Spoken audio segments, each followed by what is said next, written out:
नमस्कार, मैं हूं शशि। आइए झारखंड की टॉप 25 प्रमुख खबर जानते हैं। पलामू में गोलगप्पा खाने से 250 बच्चे बीमार। पलामू जिले के पांकी थाना क्षेत्र के द्वारिका गांव में आयोजित महाशिवरात्रि मेले में दूषित खाद्य पदार्थ का सेवन करने से 200 से 250 बच्चों के बीमार पड़ने की सूचना है। एक साथ बड़ी संख्या में बच्चों की तबीयत बिगड़ने से इलाके में अफरा तफरी मच गई है। सूचना मिलते ही स्वास्थ्य विभाग, स्थानीय प्रशासन व एम्बुलेंस सेवा की टीम मौके पर पहुंची है और राहत व इलाज में जुट गई। जानकारी के अनुसार रघुआ खाड़ क्षेत्र में महाशिवरात्रि के अवसर पर आयोजित मेले में द्वारिका, यादव टोला, जमुआ टांड सहित आसपास के कई गांवों के लोग शामिल हुए थे। मेले में लगे स्टॉलों से बच्चों ने गोलगप्पे समेत अन्य खाद्य सामग्री खाई थी। रविवार देर रात से बच्चों में उल्टी, दस्त, पेट दर्द और कमजोरी की शिकायत शुरू हुई। सोमवार सुबह तक बीमार बच्चों की संख्या तेजी से बढ़ गई। स्थिति गंभीर होते देख ग्रामीणों ने पांकी सामुदायिक स्वास्थ्य केंद्र को सूचना दी। मेडिकल टीम एम्बुलेंस के साथ गांव पहुंची और कई बच्चों को प्राथमिक उपचार किया गया, जबकि गंभीर रूप से प्रभावित बच्चों को अस्पताल में भर्ती कराया गया। प्रभावित बच्चों की लगातार निगरानी की जा रही है। झारखंड विधानसभा बजट सत्र 18 फरवरी से। बजट सत्र के मद्देनजर जिला प्रशासन ने सुरक्षा व्यवस्था कड़ी कर दी है। बजट सत्र 18 फरवरी से शुरू हो रहा है, जो कि 19 मार्च तक चलेगा। इसी को देखते हुए विधानसभा परिसर के 750 मीटर के दायरे में निषेधाज्ञा लागू कर दी गई है। यह आदेश 18 फरवरी की सुबह 8 बजे से 19 मार्च की रात 10 बजे तक प्रभावी रखा गया है। उपायुक्त सह जिला दंडाधिकारी एवं अपर जिला दंडाधिकारी के संयुक्त आदेश के आलोक में अनुमंडल दंडाधिकारी सदर द्वारा BNSS की धारा 163 के तहत यह निषेधाज्ञा जारी की गई है। प्रशासन ने सुरक्षा के कड़े इंतजाम किए हैं। बजट सत्र के दौरान कानून व्यवस्था बनाए रखने और सुरक्षा व्यवस्था को चाक चौबंद रखने के लिए यह कदम उठाया गया। आदेश का उल्लंघन करने वालों पर कानूनी कार्रवाई की जाएगी। रांची में RTE के तहत 1176 सीटों पर नामांकन शुरू। गरीब और वंचित वर्ग के बच्चों को निजी स्कूलों में पढ़ाई का मौका देने के लिए जिला प्रशासन ने RTE के तहत नामांकन प्रक्रिया शुरू कर दी है। रांची DC मंजूनाथ भयंत्री ने सत्र 2026-27 के लिए 25% आरक्षित सीटों पर ऑनलाइन आवेदन की शुरुआत सोमवार से की। शिक्षा का अधिकार अधिनियम 2009 की धारा 12(1)(c) के तहत जिले के CBSE, ICSE और अन्य निजी मान्यता प्राप्त विद्यालयों में प्रवेश स्तर की कक्षाओं नर्सरी, LKG, UKG कक्षा 1 में कुल 1176 सीटें आरक्षित की गई है। इस बार नामांकन पूरी तरह ऑनलाइन व्यवस्था की गई है। इसके लिए आवेदन वेबसाइट पर जारी किए गए हैं, जो RTE-ranchi.in पर ही स्वीकार किए जाएंगे। चयन प्रक्रिया कंप्यूटरीकृत होगी, रैंडमाइज लॉटरी सिस्टम से होगी। इसके लिए 16 फरवरी से 15 मार्च तक विद्यार्थियों के नामांकन के लिए तारीख की घोषणा कर दी गई है। इसके साथ ही दस्तावेज का सत्यापन 25 मार्च तक की जाएगी। लॉटरी से चयन सूची की घोषणा 28 मार्च को की जा सकती है। प्रथम चरण में नामांकन 31 मार्च से 10 अप्रैल तक होगी। मुख्यमंत्री हेमंत सोरेन बने मांझी बाबा। मुख्यमंत्री हेमंत सोरेन सोमवार को रामगढ़ जिले के गोला प्रखंड अंतर्गत अपने पैतृक गांव नेमरा पहुंचे। उनके आगमन पर विनोद किस्कू, रीतलाल टुड्डू सहित संथाली समाज के लोगों ने परंपरागत रीति रिवाज के साथ स्वागत किया। CM नेमरा गांव के सामुदायिक भवन में आयोजित ग्राम प्रधान कमेटी चयन सभा में भी भाग लिया। बैठक के दौरान मांझी हड़ाम कमेटी का गठन किया गया, जिसमें समाज के विभिन्न लोगों को दायित्व सौंपे गए। मांझी बाबा का दायित्व मुख्यमंत्री हेमंत सोरेन को सौंपा गया। वहीं प्राणिक बाबा के रूप में बिरजू सोरेन, भोगदो प्रजा के रूप में सुखदेव किस्कू और नायके बाबा के रूप में चैतन्य टुडू, कुडाम नायके बाबा के रूप में काशीनाथ बेसरा और जोगा मांझी बाबा के रूप में विश्वनाथ बेसरा को जिम्मेदारी दी गई है। झारखंड के 1500 सरकारी स्कूलों में नहीं है स्मार्ट क्लास। झारखंड के 2627 हाई और +2 स्कूलों में मात्र 1058 में यह स्मार्ट क्लास की सुविधा है। 1500 सरकारी हाई और +2 स्कूल में आज भी स्मार्ट क्लास की सुविधा से वंचित है। राज्य के 689 स्कूलों में ICT और कंप्यूटर लैब है। नए शैक्षणिक सत्र में 500 और स्कूलों में स्मार्ट क्लास और कंप्यूटर लैब की व्यवस्था की जाएगी। इसके लिए राज्य सरकार केंद्र सरकार से मदद लेगी। राज्य के स्कूलों के स्मार्ट क्लास के सुसज्जीकरण किया जाना है। साथ ही ICT व कंप्यूटर लैब भी स्थापित किए जाने हैं। स्कूली शिक्षा व स्वच्छता विभाग की ओर से हर साल कुछ स्कूलों में स्मार्ट क्लास की व्यवस्था की जा रही है। 9वीं से 12वीं तक की पढ़ाई के लिए ICT लैब स्थापित किए जा रहे हैं। बता दें कि 2026-27 सत्र से 500 हाई और 2 स्कूलों में स्मार्ट क्लास, ICT लैब व कंप्यूटर लैब स्थापित किए जाएंगे। झारखंड में 3 लाख SHG से 36 लाख परिवारों को लाभ। राज्य में पोषण अभियान को धरातल पर उतारने की दिशा में महिला स्वयं सहायता समूह एक प्रमुख भूमिका निभा रही है। केंद्र प्रायोजित दीनदयाल अंत्योदय योजना राष्ट्रीय ग्रामीण आजीविका मिशन के तहत राज्य में 35.89 लाख परिवारों को 2.91 लाख HSG से जोड़ा गया। पोषण योजनाओं में महिला स्वयं सहायता समूहों की भागीदारी में झारखंड देश भर में 13वें स्थान पर है। यह जानकारी केंद्रीय महिला एवं बाल विकास मंत्रालय ने संसद में दी है।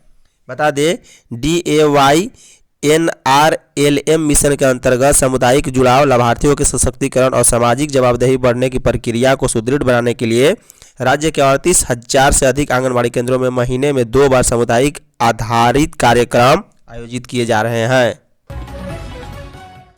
हाथी से पीड़ितों को 7 दिन में मुआवजा का लक्ष्य। झारखंड में बढ़ते मानव वन्य प्राणी संघर्ष को रोकने के लिए वन विभाग ने रणनीति तेज कर दी है। सोमवार को प्रधान मुख्य वन संरक्षक झारखंड संजीव कुमार की अध्यक्षता में वन मुख्यालय रांची स्थित कॉन्फ्रेंस हॉल में वीडियो कॉन्फ्रेंसिंग के माध्यम से बैठक हुई।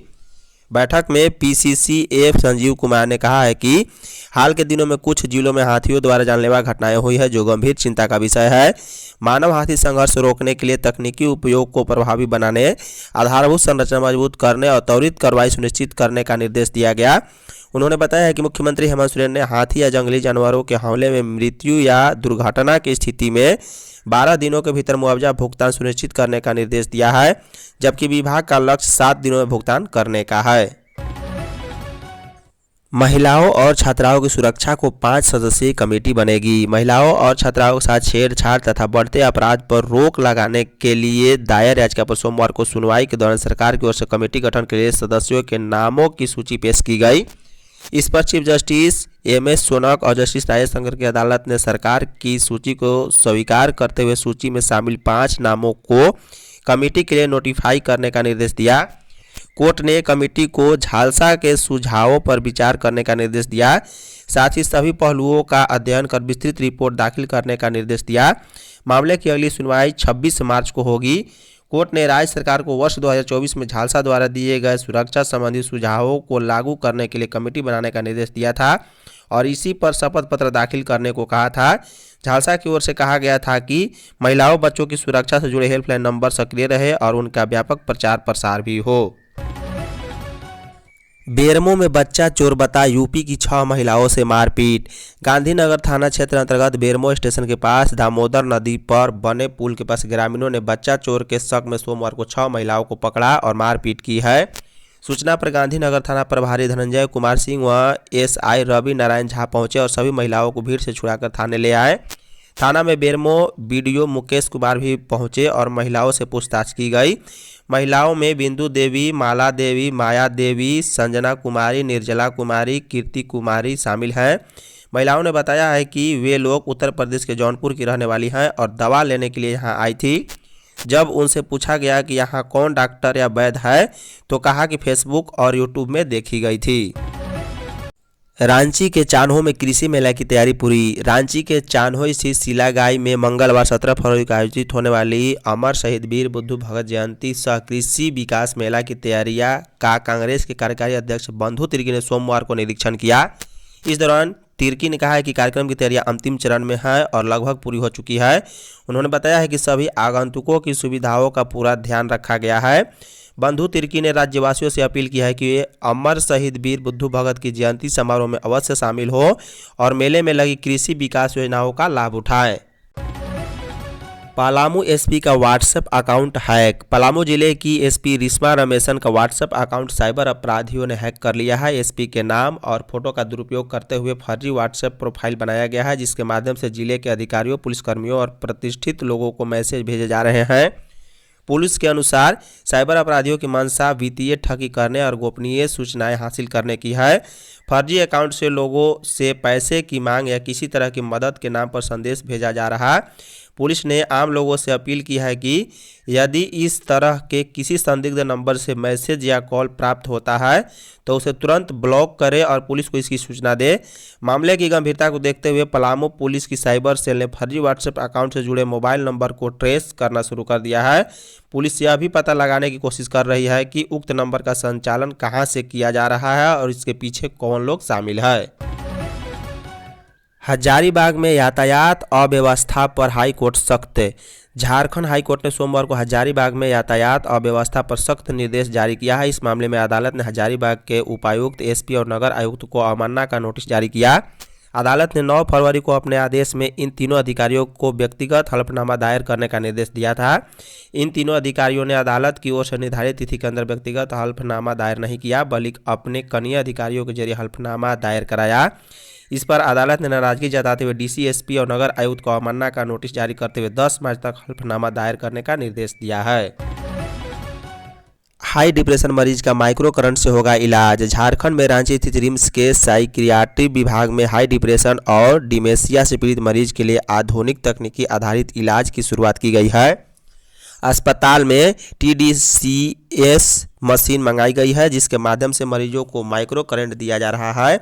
इस नई तकनीक से गंभीर अवसाद से जूझ रहे मरीजों को राहत मिलने लगी है। अब तक ऐसे मरीजों का इलाज मुख्य रूप से इलेक्ट्रोकन्वल्सिव थेरेपी ECT के जरिए किया जाता था, जिससे आम भाषा में शॉक थेरेपी कहा जाता है। हालांकि ECT प्रभावी मानी जाती है, लेकिन यह एनेस्थेसिया आधारित प्रक्रिया है और इसमें मरीज को अस्पताल में भर्ती करना पड़ता है। इसके विपरीत TDCS एक नॉन इन्वेसिव और अपेक्षाकृत सुरक्षित तकनीकी है, जिसमें बहुत कम तीव्रता का करंट दिया जाता है और एनेस्थेसिया की अवस्था नहीं होती है। धनबाद के टुंडी में मैट्रिक परीक्षा चीटिंग को लेकर विवाद। धनबाद जिले के टुंडी थाना क्षेत्र में मैट्रिक परीक्षा के अंतिम दिन परीक्षा केंद्र के बाहर छात्रों के 2 गुट के बीच जमकर मारपीट हो गई। यह हिंसक झड़प मॉडल स्कूल और बरवाटांड स्कूल के परीक्षार्थियों के बीच हुई है, जिसमें कई छात्र छात्राएं गंभीर रूप से घायल हो गए। घायलों को बेहतर इलाज के लिए धनबाद स्थित शहीद निर्मल महतो मेडिकल कॉलेज अस्पताल रेफर कर दिया गया है। बताया जा रहा है कि चीटिंग करने के विरोध में विवाद हुआ था। प्राप्त जानकारी के अनुसार विवाद +2 हाई स्कूल टुंडी परीक्षा केंद्र के अंदर शुरू हुई थी। बताया जा रहा है कि परीक्षा के दौरान एक छात्रा कथित तौर पर चीटिंग कर रही थी।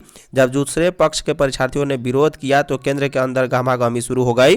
परीक्षा खत्म होने के बाद जैसे ही छात्र बाहर निकले, विवाद में हिंसक रूप में ले लिया है।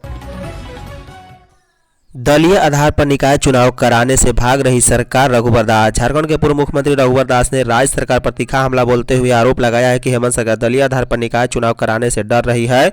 उन्होंने कहा है कि 2022 से लंबित निकाय चुनाव नहीं कराए जाने से शहरी क्षेत्रों का विकास ठप पड़ गया है और जनता पानी, स्वास्थ्य व शिक्षा जैसी मूलभूत सुविधाओं के लिए जूझ रही है। दास ने दावा किया है कि चुनाव टालने के कारण राज्य को केंद्र से मिलने वाली लगभग 5100 करोड़ रुपए की राशि का नुकसान हुआ है। उन्होंने कहा है कि सरकार को जनता के आक्रोश का भय है, इसलिए गैर दलीय आधार पर चुनाव कराए जा रहे हैं। धन्यवाद।